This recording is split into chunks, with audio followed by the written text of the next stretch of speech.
Sore hari menjelang maghrib, tampak seorang laki-laki parubaya berjalan lunglai menyusuri jalan setapak pinggir sawah. Pria yang tampak lelah dan lemas itu bernama Pak Jiwo. Dia bekerja sangat keras hari ini. Pak Jiwo bekerja di rumah kremasi mayat. Hari ini jumlah mayat yang harus dikremasi begitu membludak dan antri, hingga tenaganya pun terkuras habis. Maka dari itu, dia pulang sampai larut sore. Langkahnya pun melambat dan sesekali berhenti menepi di saluran irigasi sawah untuk mengusap mukanya dengan air dan sedikit meneguknya. Hal ini dilakukannya agar kembali segar dan dapat meneruskan langkahnya menuju rumah. Sebenarnya jarak tempat kerja Pak Jiwo menuju rumahnya tidaklah jauh. Akan tetapi dikarenakan Pak Jiwo tidak memiliki sepeda motor, maka dia haruslah berjalan kaki setiap hari. Hal ini membuat Pak Jiwo sedikit kelelahan, ditambah dengan usianya yang tidak muda lagi. Matahari pun mulai terbenam. Udara pun semakin dingin menusuk tulang. Untungnya, Pak Jiwo telah sampai di pelataran rumah. Lebih tepatnya, bisa disebut gubuk. Tangannya menggenggam erat pada tiang kayu. Nafasnya terengah-engah dan peluhnya bercucuran melewati topi kusam itu. Tangannya pun melemas dari pegangan hingga dia bersimpuh di depan rumah. Dia pun mengeluh dan berteriak memanggil istrinya. Mendengar teriakan itu, sang istri, Bu Minah, keluar dari rumah dan segera membantu suaminya masuk ke dalam. Langsung saja Bu Minah pergi ke dapur dan membuatkan secangkir kopi panas. Bu Minah segera menyajikan secangkir kopi buatannya dan dengan muka khawatir bertanya kepada Pak Jiwo, apa yang terjadi hingga suaminya kelelahan dan berteriak seperti itu. Setelah mendengar cerita tersebut, Bu Minah segera menyiapkan makanan. Dia pergi ke dapur dan membuka tudung saji. Tersisa nasi setengah bakul, tempe goreng, dan sedikit sayur sawi hasil panen di depan rumah. Dibawakannya makanan itu kepada Pak Jiwo. Akan tetapi, Pak Jiwo pun sudah tertidur pulas di kursi duduknya.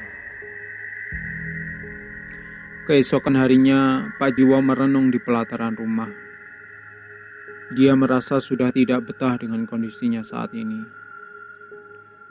Ia merasakan betapa sulitnya mendapatkan sesuap nasi. Setelah sarapan, ia segera berangkat menuju rumah kremasi. Seperti biasa, sesampainya di sana, ia segera membersihkan beberapa ruang yang dipakai untuk mengkremasi mayat. Tapi hingga siang hari, ia hanya melamun akibat tidak adanya jenazah yang harus ia kremasi hari itu.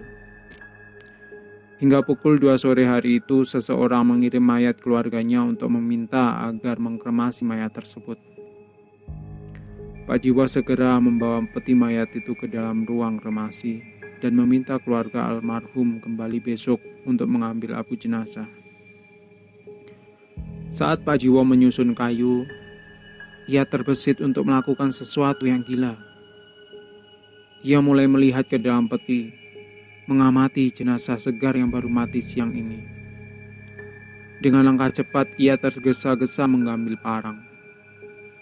Ia segera memotong beberapa bagian tubuh mayat tersebut dan menaruhnya ke dalam karung. Kemudian, ia membakar potongan jenazah yang tidak ia ambil. Sore itu, ia pulang pukul 3. Dengan nafas terengah-engah, ia mencoba berlari secepat mungkin. Setibanya di rumah, ia segera masuk dan mengunci pintu. Ia menyuruh istrinya untuk membawa sate dari daging yang ia bawa. Istrinya terlihat bingung, seraya bertanya dari mana semua daging yang suaminya bawa itu. Namun, pertanyaan itu tidak dibalas oleh suaminya. Tanpa berpikir panjang, Bu Minah segera menyiapkan bumbu sate. Sambil memotong daging dan mempersiapkan tusukan sate, Pak Jiwo mulai bercerita bahwa ia ingin menjual sate untuk menambah penghasilan mereka. Satu persatu potongan daging itu ditusuknya dengan tusuk sate. Ia mulai berkeliling desa untuk menjual sate dagangannya. Keesokan harinya sepulang dari tempat kerja sebelum menuju rumah, Pak Jiwo pergi ke hutan mengambil beberapa kayu untuk memperbaiki gerobak miliknya yang sudah lama tak terpakai. Malam itu, dia mulai berjualan sate dengan menggunakan gerobaknya, berkeliling desa seberang hingga larut malam. Di jalan menuju pulang, Pak Jiwo tidak langsung menuju rumah.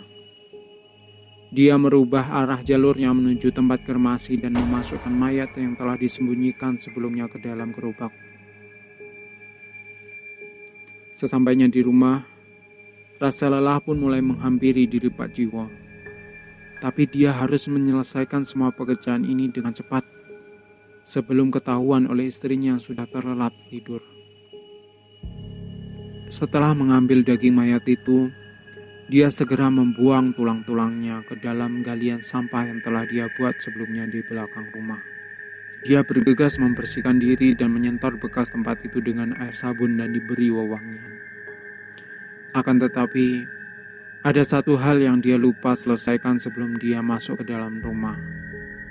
Pak Jiwo terlupa tidak membersihkan gerobaknya. Hari pun berganti. Semua bahan jualan sudah disiapkan oleh istrinya. Hari ini, Pak Jiwo pulang terlambat karena mampir ke pasar terlebih dahulu. Sesampainya di rumah, ia langsung bergegas untuk berjualan. Semuanya disiapkan dengan terburu-buru. Gerobak riot itu pun terus didorong hingga berhenti di sebuah pos ojek. Seorang tukang ojek memanggil, berniat untuk membeli sate Pak Jiwo. Sate pun dibakar dan dihidangkan kepada si tukang ojek tersebut.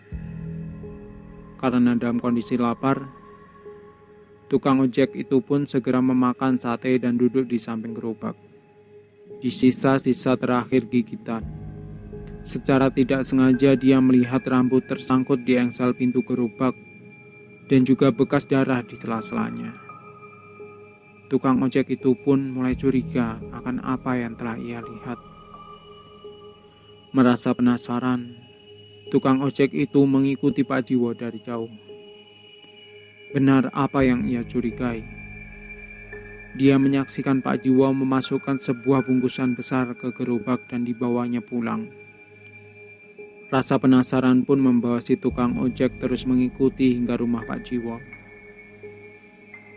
Dia bersembunyi di balik ayaman bambu dan menyaksikan Pak Jiwo mencacah daging-daging mayat itu. Melihat hal itu, tukang ojek sangatlah terkejut dan merasa sangat mual dan tak terkendali. Hingga akhirnya dia muntah dan bersuara. Ternyata, apa yang ia makan tadi adalah daging manusia.